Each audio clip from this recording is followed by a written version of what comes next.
Good morning, everybody. This is Stephen Pugh of the Home Bible College. It is September the 18th, and we're looking at the last two chapters of Proverbs 30 and 31. Now, chapter 30 is a collection of the Proverbs of Agur, the son of Japheth, and 31 is the Proverbs of Lemuel, which were taught to him by his mother, who was a prophetess. So let's look at them together, and some of them are very outstanding indeed. In fact, these last two chapters of Proverbs contain some of the most amazing prophecies and the most amazing prophetic proverbs. Let's just read it through. It says, "The words of Agur the son of Japheth, even the prophecy. The man spake unto Ithuel, even unto Ithuel and Ukal. Surely I am more brutish than any man, and have not the understanding of a man. I neither learned wisdom, nor have the knowledge of the holy. Who hath ascended up into heaven, or descended? Who hath gathered the wind in his fists? Who hath found the waters in a garment? Who hath established all the ends of the earth? What is his name? And what is his son's name, if thou canst tell me?" So here we have a man who understands his human limitations. He understands the limits of his knowledge. He understands. You see, one of the features of wisdom is a growing awareness of one's own folly and a growing awareness of one's own lack of understanding. It's an ironic thing that the more wise you become, the more you are aware of your own foolishness. Just as the more knowledge a man gets, the more he is aware of how much knowledge he doesn't have. Do you see the point? In verse 5, he comes out with a beautiful thought. It's a password for the day. It says, "Every word of God is pure. He is a shield unto them that put their trust in him." Right. He says in verse 6, "Add not thou unto his words, lest he reprove thee, and thou be found a liar." Right. It's very interesting that these guys, they list things. He says, "Two things have I required of thee. Deny me them not before I die. Remove far from me vanity and lies, and give me neither poverty or riches." He says, I don't want to be poor, and I don't want to be rich. He says, "Feed me with food convenient for me, lest I be full and deny thee, and say, Who is the Lord? Or lest I be poor and steal, and take the name of my God in vain." You see, this is amazing wisdom. He says, I don't want to be rich, and I don't want to be poor. I don't want to be rich and forget God, and I don't want to be poor and steal and curse God. And then he goes on in verse 10, he says, "Accuse not a servant unto his master, lest he curse thee, and thou be found guilty. There is a generation that curseth their mother, and doth not bless their mother. And there is a generation that is pure in their own eyes, and yet is not washed from their foolishness." Wow. There is a generation, how lofty are their eyes, and their eyelids are lifted up. There is a generation whose teeth are as swords, and their jaw teeth as knives, to devour the poor from off the earth, and the needy from among men. The horse leech hath two daughters, crying, Give, give. Now, in verse 15, the second part of verse 15, we have a very interesting list. He says, "There are three things that are never satisfied. Yea, four things say not, It is enough. The grave, the barren woman, the earth that is not filled with water, and the fire that saith not, It is enough." You see, these are the three things that always are never satisfied.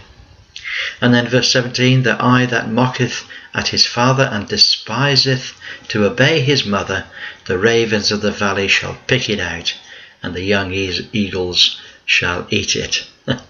You know, this takes us back to another world, doesn't it? A world of eagles.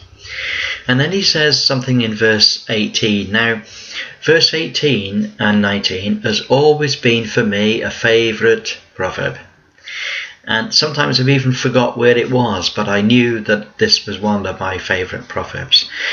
And so it's going to be my password for today. There's lots of passwords in here, but this is an absolutely outstanding password. It says, there be 3 things which are too wonderful for me, yea, 4 which I know not.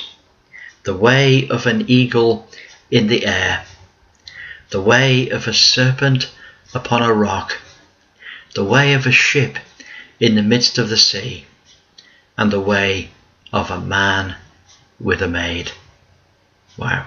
So he's saying there's 3 things. I just cannot comprehend them. They are beautiful.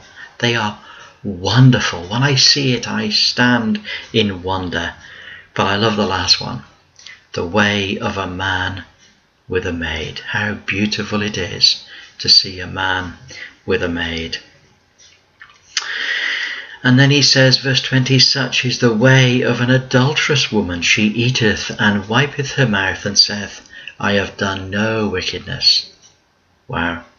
And then he says 3 things the earth is disquieted. For 3 things the earth is disquieted, and for 4 which it cannot bear. For a servant when he reigneth, for a fool when he is filled with meat, for an odious woman when she is married, and for a handmaid that is heir to her mistress. Oh, how interesting, how interesting. Verse 24, a lovely password again. He says there are 4 things which are little upon the earth, but they are exceedingly wise. The ants are a people not strong, yet they prepare their meat in the summer. The conies are but a feeble folk, yet they make their houses in the rocks.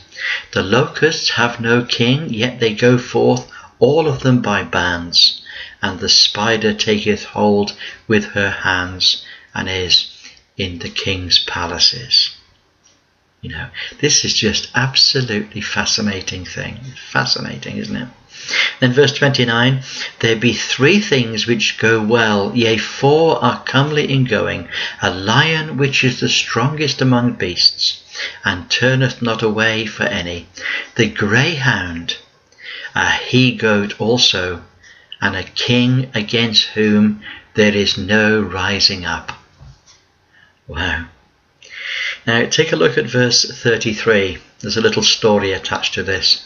It says, surely the churning of milk bringeth forth butter, and the wringing of the nose bringeth forth blood, and so the forcing of wrath bringeth forth strife.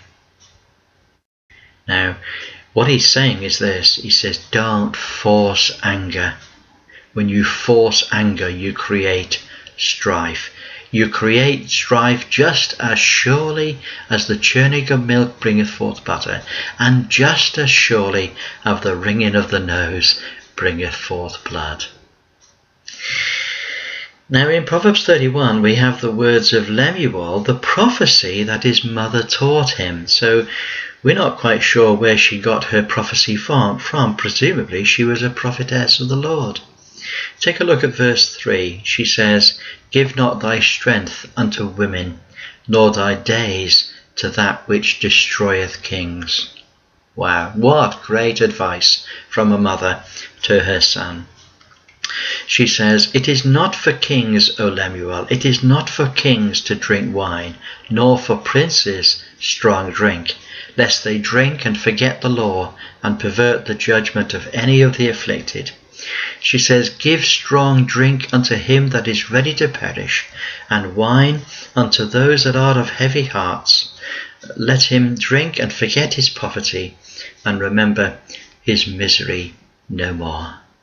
So what she's saying is, if you're a king and if you're a judge, you need to keep off the bottle, because you need to have a clear head. You cannot afford to forget your duty. You cannot afford to be drunk. But he that is unhappy And he that is poor, maybe you might give him some more drink so that he might forget his poverty and remember his misery no more.